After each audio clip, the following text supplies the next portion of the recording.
Hunter is a histopathologist in molecular and clinical cancer medicine at the University of Liverpool and works in the Liverpool Head and Neck Centre. In the words of Aristotle, we are what we repeatedly do.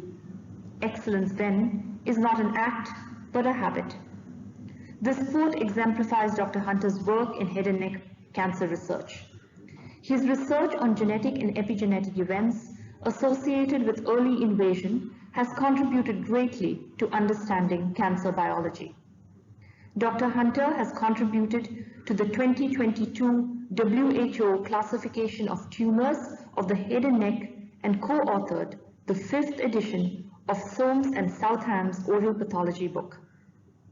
It's an honor to welcome Dr. Hunter to deliver his lecture.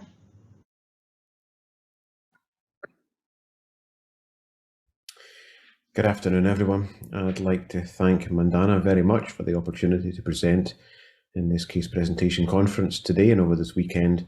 I'm looking forward to some very interesting cases being presented. So my name's Keith Hunter. I'm a Professor of Head and Neck Pathology at the University of Liverpool, working in the Liverpool Head and Neck Centre. Now, as a pathologist, I don't always see the need to justify my existence. But it's always very good to remind ourselves of the key role that pathologists do play in the care of patients, what they give to surgeons, oncologists, and so on. And so we're going to have a look at that today and just see where we're going in terms of what a pathologist is going to offer and the key part, the central role that they play for our patients. Now, many have said that pathologists are the last resort of the socially inept. We hide away in cupboards, we're not part of the clinical team, and therefore we are largely anonymous in many ways. But we know in practice that that's not true. We play a key part in the clinical care of our patients, in the data and the advice that we give to our surgical and oncological colleagues so that they can care for the patients. And there's a richness to that data, which is only increasing, and that reinforces the importance of our role. So what about looking at oral cancer for an example? And we could have looked at salivary gland, we could have looked at odontogenic tumours, but today we're going to have a look at oral cancer and what the pathologist contributes to the care of the oral cancer patient. So here is a patient, obviously, who has a malignancy on the lateral border of the tongue. So what does the pathologist contribute to this care? Well, there are elements of pre-treatment in the diagnostic phase. Then there may be some elements during the treatment, the surgical treatment, and then post-treatment after the surgical treatment and the discussions at the multidisciplinary team. So in the pre-treatment and the diagnostic phase of this, well, then there are elements related to the incisional biopsy. And I think we, as pathologists, we know what constitutes a good biopsy, and it's useful at times to remind our surgical colleagues of exactly what that is.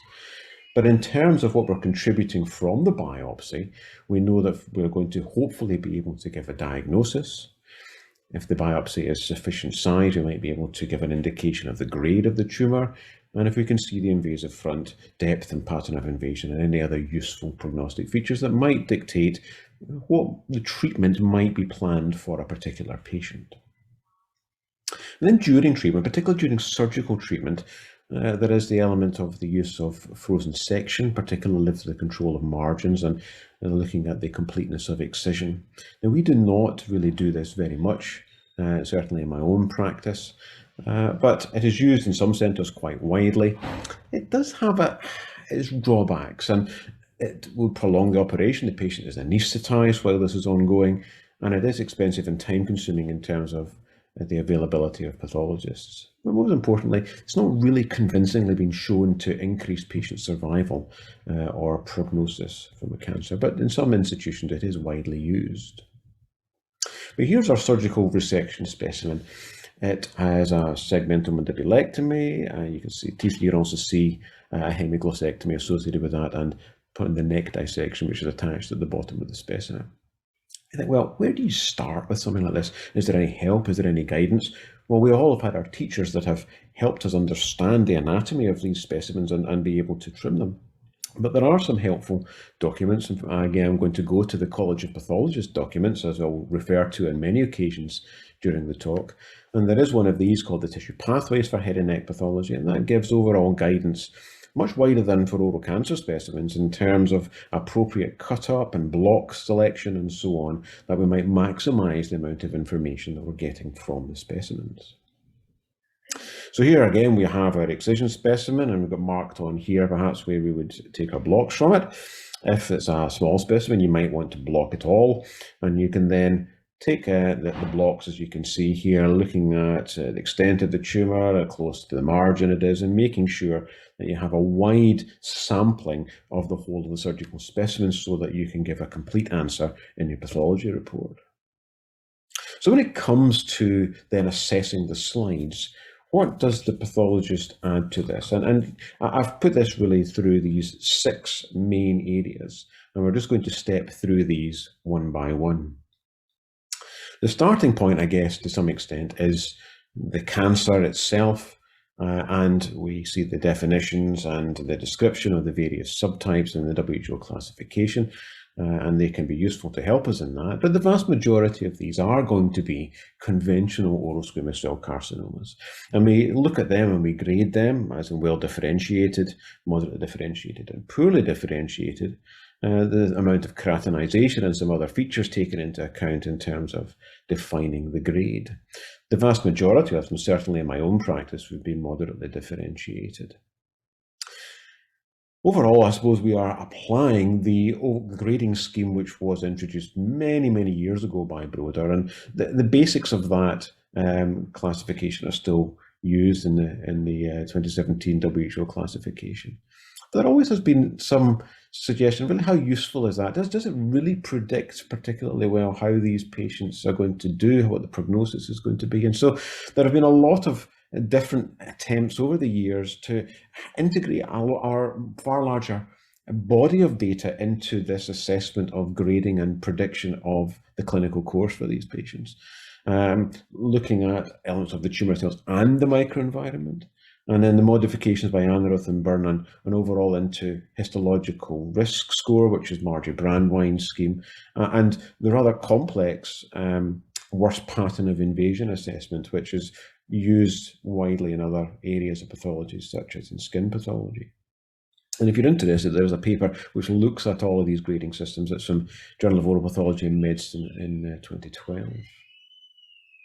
We then want to look at the subtype. If it's not conventional, what are the other subtypes? And very briefly to go through these, there are verrucous lesions, largely exophytic lesions with very minimally tibia, whereas in comparison to that, the basaloid ones, which are relatively rare in the oral cavity, are histologically high grade and tend to have a lot of necrosis.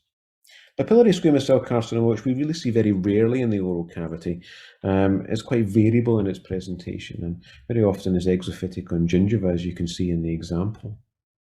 Other types that we see from time to time, spindle cell sarcomatoid lesions, much more common in the larynx than in the oral cavity, and are a particular problem in patients who have had previous irradiation, so perhaps in the context of a recurrence. And the immunohistochemistry quite often is helpful, the cytokeratin and vimentin positivity, but on occasion maybe cytokeratin negative, which is particularly challenging. Other types, acantholytic type, previously known as adenoid squamous cell carcinoma. It's acantholized, producing duct-like areas in the tumour. And then adenosquamous carcinoma, which is distinct from that, and where there is a squamous carcinoma component and an adenocarcinoma component, both needing to be present, and you see mucin and other features associated with that. So once we've established the diagnosis, we'll then need to look at other features, and one of the main things that the surgeons are going to want to know is what about the extent of local spread, and that does dictate, I guess, to some extent, the T stage of TNM. So you're looking at the extent and where the tumour extends into. For example, in this case, which is a floor of mouth tumour, you can see that the deep extent is extending into the muscle of the mylohyoid. It's extending round towards the submandibular gland, maybe invading into the superficial part of that. One of the things which is very important is the potential for spread into bone, and you can see in the image here that this tumour is extending widely into bone through the periodontal ligament, which is a very common route of entry of squamous carcinoma into the jaws. If it's a dentulous patient, it may well be through fenestrations. And whilst we have an example like this and it's straightforward, if the invasion is much more superficial or erosive rather than invasion, it can be challenging. And we've been doing some work in Sheffield with Ali Karam has been leading that, looking at bone invasion and how we might define that more clearly. In terms of assessing the bone, when you get the specimen, you do need to make sure that you take appropriate samples of the bone. Very helpful to have a saw for that, and you take the margins and obviously then representative sections from the middle to try and look at the extent of tumour within the bone of the jaws. Following on from that, depth and pattern of invasion. In the case of looking at the depth of invasion, that you can see in the case here, 3.5 millimeters from the surface.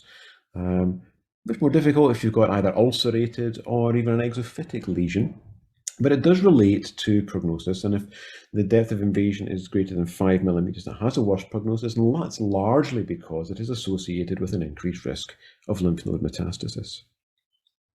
Similarly, there is a relationship between prognosis and the pattern of invasion. And this diagram here, which is from one of the new one of the new RC Path datasets, which will hopefully shortly be published, you can see the examples of the different patterns of invasion, with cohesive pattern being associated with a better prognosis, and the various non-cohesive patterns associated with poorer prognosis.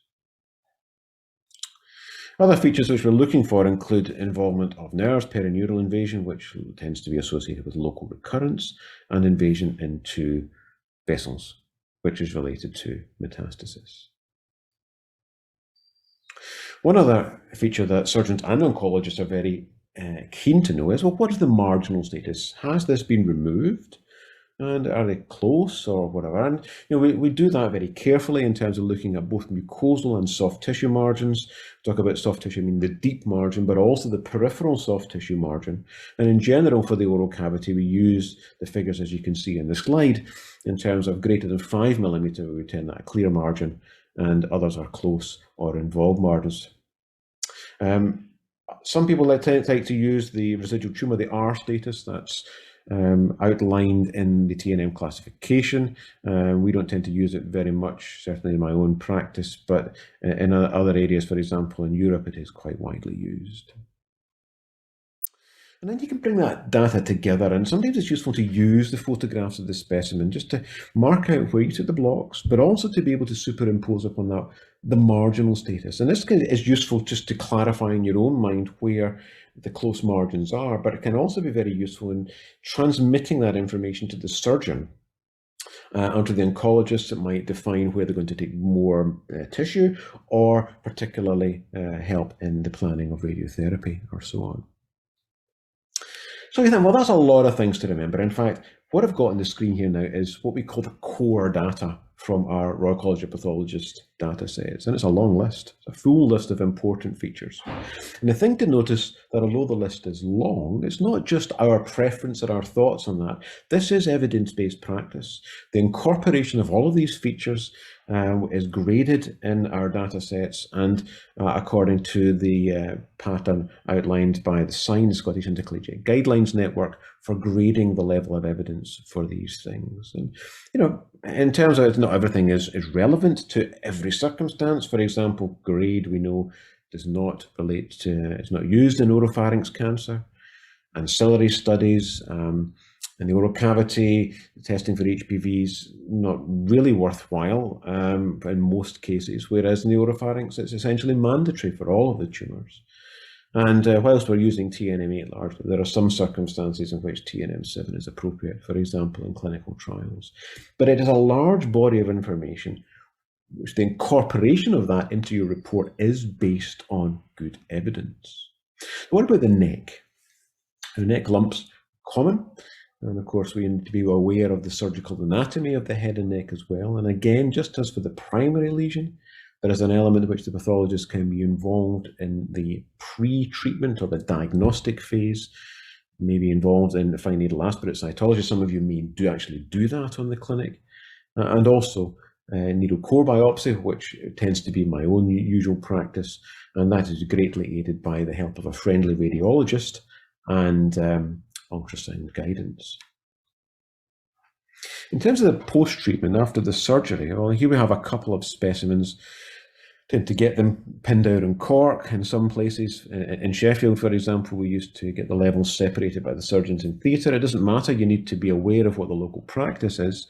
And in some cases, as in the specimen on the left-hand side here, the main resection specimen is also attached.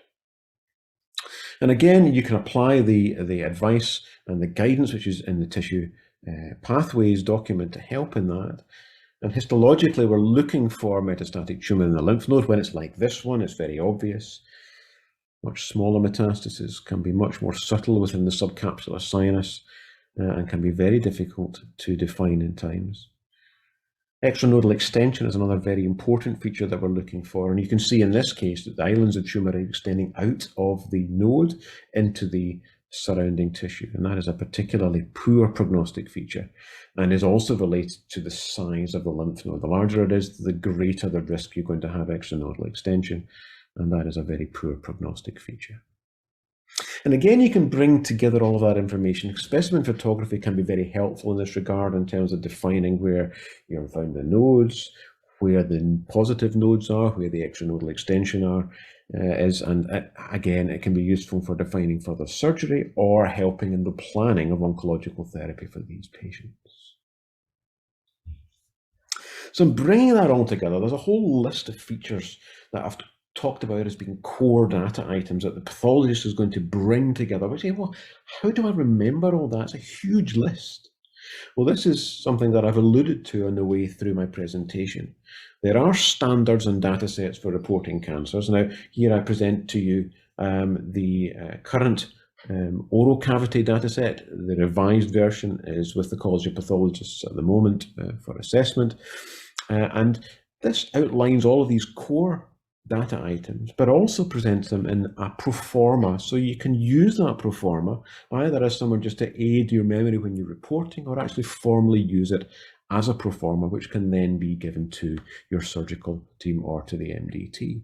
And this means that if you use that structure, you will then be less likely to forget any of these important pieces of data, and it can be very helpful moving forward.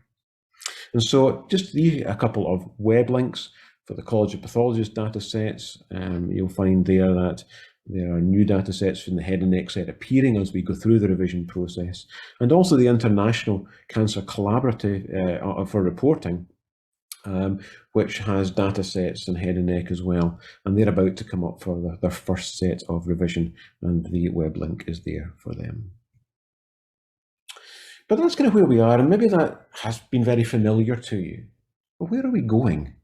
Is there going to be changes coming? And I suggest to you that there are, because there are a number of important things. We saw that in the TNM8 classification, that there were perhaps the most dramatic changes in the TNM and head and neck we've seen for any of the recent iterations, and much of them around the assessment of oropharynx cancers.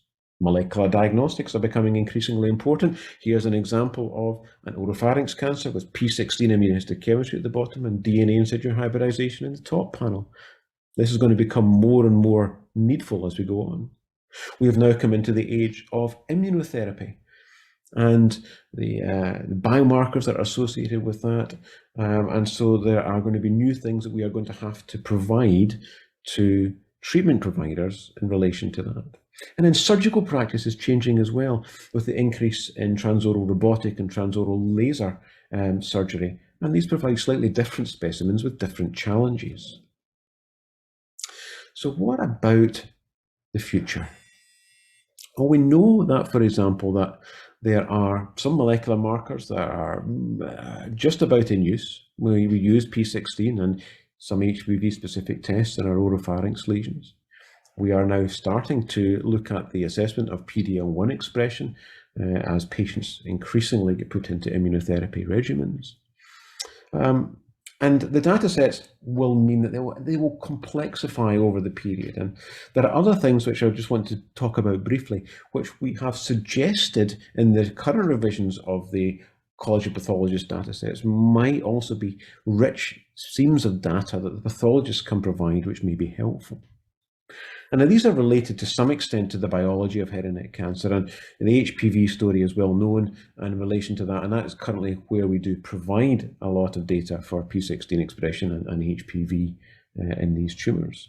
A lot of the other biological features in terms of the tumour and some of these markers have never really found their way through to diagnostics. But there are some elements that I think could be very useful that, again, can be taken just from very straightforward assessment of the tissue. And much of these relate to the tumour microenvironment. The supporting cells, particularly fibroblasts, cancer-associated fibroblasts, as assessed by smooth muscle actin expression, have been very useful in defining the prognosis in oral cancer patients. And those who have high expression of cancer-associated fibroblasts tend to do much worse. Similarly, elements of the immune microenvironment, those who have lots of tumour-infiltrating lymphocytes tend to do better than those who are too low, have a very few tumour-infiltrating lymphocytes. And to some extent that overlaps with elements of looking at PD-L1 expression and relates to the patient's sensitivity to immunotherapy. So, does the pathologist still have a role? They say that every dog has its day. Has the pathologist had its day, and we're coming into the era of the biologist, and we really don't need pathology and the morphology and the skills that we have? Well, I very much put to you that the pathologist is not one of these dogs that's had its day. We still very much have a role to play in the care of our patients. So thank you very much for this opportunity to present this today. I'm very grateful to a number of people who have influenced me over my careers. Many of them are shown below. Thank you.